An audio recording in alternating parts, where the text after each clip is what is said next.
Everyday life science by সূচনা চ্যানেলে সকল শিক্ষার্থীদের স্বাগত। আজকে আমি তোমাদেরকে পড়াবো ক্লাস 11 এর সেমিস্টার 2 এর চ্যাপ্টার 14 পরিপাক এবং শোষণ। তো এই অধ্যায়ে আজকে যে টপিকটি আমি তোমাদের সাথে আলোচনা করব সেটি হচ্ছে ফ্যাটের বিশোষণ, বা যাকে আমরা বলতে পারি অ্যাবসর্পশন অফ ফ্যাট। তো এই ফ্যাটের যে অ্যাবসর্পশন এটি কোথায় ঘটে? ফ্যাটের বিশোষণ বা অ্যাবসর্পশন এটি ঘটে কিন্তু ক্ষুদ্রান্তে। তো ক্ষুদ্রান্তের কোন অংশে ঘটে? ক্ষুদ্রান্তের ওপরের দিকটায়, অর্থাৎ আমরা ডিওডিনাম এবং জেজুনামের প্রথম অংশ বা ঊর্ধ্বাংশকে ধরে নিতে পারি। ক্লিয়ার? তাহলে ফ্যাটের বিশোষণ কোথায় ঘটে? ফ্যাটের বিশোষণ ঘটে ডিওডিনাম এবং জেজুনামের ঊর্ধ্বাংশে। অর্থাৎ আমরা যদি বলি ক্ষুদ্রান্তের কোথায় ঘটে? ক্ষুদ্রান্তের ওপরের দিকটায়। ঠিক আছে, তাহলে এই ফ্যাটের বিশোষণ কয়টি ধাপের মাধ্যমে সংঘটিত হয়? দেখো, এই যে ফ্যাটের বিশোষণ এটি কিন্তু দুটি ধাপের মাধ্যমে সম্পন্ন হয়। সেই দুটি ধাপ কি কি? নাম্বার 1 হচ্ছে পোর্টাল শিরার মাধ্যমে ফ্যাটের বিশোষণ, এবং নাম্বার 2 হচ্ছে ল্যাকটিয়ালের মাধ্যমে ফ্যাটের বিশোষণ। তো ল্যাকটিয়ালকে আর কি নামে ডাকতে পারি? ল্যাকটিয়ালকে আর যে নামে ডাকতে পারি সেটা হচ্ছে ভিলাসের কেন্দ্রস্থ লসিকা নালী। অর্থাৎ ভিলাসের কেন্দ্রস্থ যে লসিকা নালী রয়েছে তাকে আমরা ল্যাকটিয়াল নামেও অভিহিত করতে পারি। তো ল্যাকটিয়ালের মাধ্যমেও ফ্যাট বা স্নেহ পদার্থের বিশোষণ ঘটতে দেখা যায়। তো প্রথমে আসছি পোর্টাল শিরার মাধ্যমে ফ্যাটের বিশোষণ। দেখো, আমাদের খাদ্যে যে ফ্যাট অবস্থান করে সেটা কি রূপে অবস্থান করে? সেটা ট্রাইগ্লিসারাইড এবং ফসফোলিপিড রূপে অবস্থান করে, তাই তো? তো এই ট্রাইগ্লিসারাইড এবং ফসফোলিপিড তিনটি ভাগে ভেঙে যায়। কি কি ভাগে? নাম্বার 1 হচ্ছে গ্লিসারল, নাম্বার 2 হচ্ছে ফ্যাটি অ্যাসিড, নাম্বার 3 হচ্ছে মোনোগ্লিসারাইড। তো দেখো, এই ট্রাইগ্লিসারাইড এবং ফসফোলিপিড তিনটি ভাগে ভেঙে গেল। কি কি ভাগে ভাঙলো? গ্লিসারল, ফ্যাটি অ্যাসিড এবং মোনোগ্লিসারাইড। ক্লিয়ার? এবার দেখো, এই যে গ্লিসারল, এই গ্লিসারলটা কিন্তু পোর্টাল শিরার মাধ্যমে শোষিত হয় এবং যকৃতে শেষ পর্যন্ত পৌঁছায়। ক্লিয়ার? এবার দেখো, বাকি থাকলো কি? ফ্যাটি অ্যাসিড এবং মনোগ্লিসারাইড। এই ফ্যাটি অ্যাসিড এবং মনোগ্লিসারাইড পরস্পরের সাথে যুক্ত হয়। কি হয়? ফ্যাটি অ্যাসিড এবং মনোগ্লিসারাইড পরস্পরের সাথে যুক্ত হয়ে একটা যৌগ গঠন করে। সেটা হচ্ছে ফ্যাটি অ্যাসিড এবং মনোগ্লিসারাইড যৌগ। কি গঠন করে? ফ্যাটি অ্যাসিড এবং মনোগ্লিসারাইড যৌগ গঠন করে। এই ফ্যাটি অ্যাসিড এবং মনোগ্লিসারাইড যৌগ থেকে দেখো, ফ্যাটি অ্যাসিডটা স্বল্প দৈর্ঘ্যের ফ্যাটি অ্যাসিড এবং দীর্ঘ দৈর্ঘ্যের ফ্যাটি অ্যাসিডে ভেঙে যায়। কি বললাম? ফ্যাটি অ্যাসিডটা এবার স্বল্প দৈর্ঘ্যের ফ্যাটি অ্যাসিড এবং দীর্ঘ দৈর্ঘ্যের ফ্যাটি অ্যাসিড এই দুটি ভাগে ভেঙে যায়। এরপরে দেখো, মনোগ্লিসারাইডটা এখানে আলাদা হয়ে যায়। ঠিক আছে, এরপর কি হয়? এখানে আছে একটা লেয়ার, এই লেয়ারটার নামই হচ্ছে কি? মিউকোসা। ক্লিয়ার? এরপরে এই যে স্বল্প দৈর্ঘ্যের ফ্যাটি অ্যাসিড কিন্তু গ্লুকোজে পরিণত হয়। কিসে পরিণত হয়? গ্লুকোজে পরিণত হয়। এই গ্লুকোজ এল আলফা গ্লিসারোফসফেটে পরিণত হয়। সেটা পোর্টাল শিরার মাধ্যমে বিশোষিত হয় এবং সর্বশেষে যকৃতে পৌঁছায়। ক্লিয়ার? তাহলে পোর্টাল শিরার মাধ্যমে স্নেহ পদার্থের বিশোষণটা কিভাবে ঘটলো? পোর্টাল শিরার মাধ্যমে দেখো, আমি খাদ্যে অবস্থিত ট্রাইগ্লিসারাইড, ফসফোলিপিড এগুলো সবই বাদ দিলাম।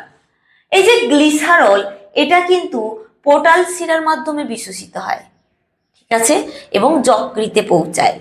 এবং দেখো, এই যে গ্লুকোজ, এই গ্লুকোজ এল আলফা গ্লিসারোফসফেটে পরিণত হয় এবং পোর্টাল শিরার মাধ্যমে বিশোষিত হয় এবং যকৃতে পৌঁছায়। ক্লিয়ার? তাহলে পোর্টাল শিরার মাধ্যমে স্নেহ পদার্থের যে বিশোষণ বা ফ্যাটের বিশোষণ বা অ্যাবসর্পশন ঠিক এভাবেই ঘটে।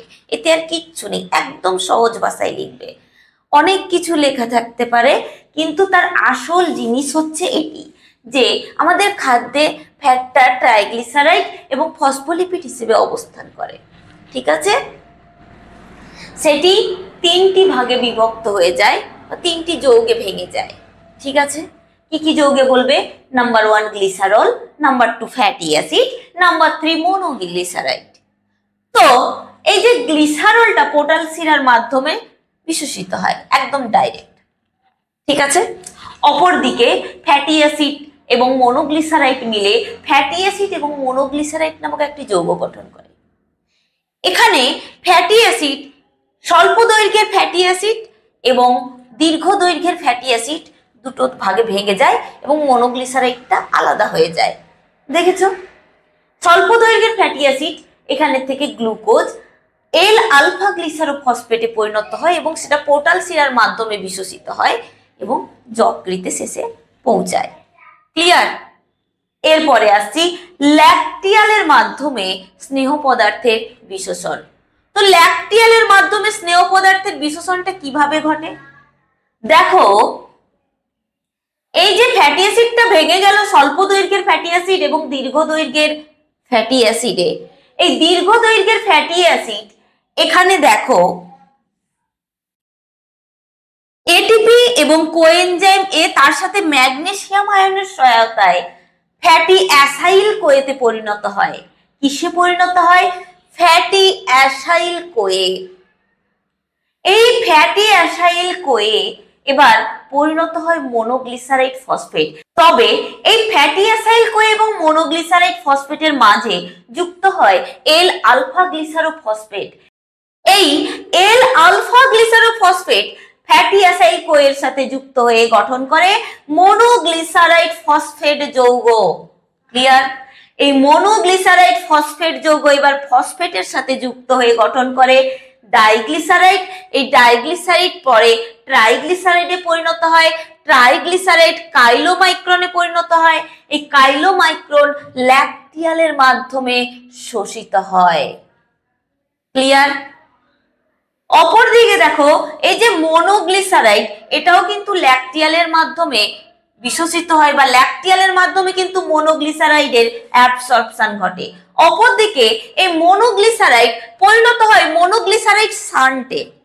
ক্লিয়ার? এই মনোগ্লিসারাইড শান্ট এবার ট্রাইগ্লিসারাইডে পরিণত হয়, সেখান থেকে ল্যাকটিয়ালের মাধ্যমে বিশ্বসিত হয়। ঠিক আছে, এটি হচ্ছে স্নেহ পদার্থের বিশোষণ ল্যাকটিয়ালের মাধ্যমে। তাহলে ল্যাকটিয়ালের মাধ্যমে বিশোষণটা স্নেহ পদার্থের একটু বড়। কিভাবে?